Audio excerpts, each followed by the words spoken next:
Vous écoutez l'édito de la rédaction par Maxence Jaillet. La sensibilité aide à décider.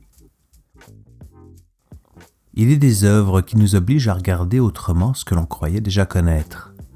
Le photographe Nicolas Dory et la réalisatrice Jennifer Walden, chacun à leur manière, nous offrent ce regard renouvelé sur le Nord canadien.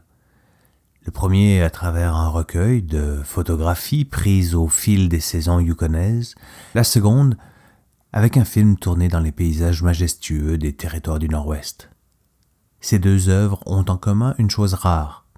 Elles ne parlent pas du Nord, elles parlent avec lui.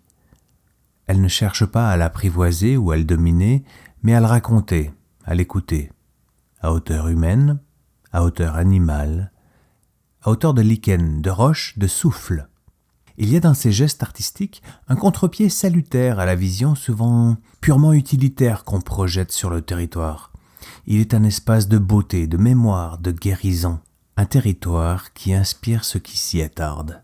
Le Nord est rude, oui, mais il est aussi généreux pour qui sait ralentir. Et cette lenteur, eh bien, ces images, ces récits la rendent palpable. Ils ouvrent un dialogue avec la terre, les saisons, le deuil et la tendresse. On dirait le sacre du printemps de Stravinsky qui joue sur les horizons septentrionaux. Dans une course électorale pressée, ces œuvres nous proposent une pause, une invitation à ralentir, à ressentir et à voir. Elles rappellent qu'il faut vivre ici pleinement pour comprendre l'âme du territoire, et que cette compréhension passe par les récits, les images, les histoires qu'on choisit de partager.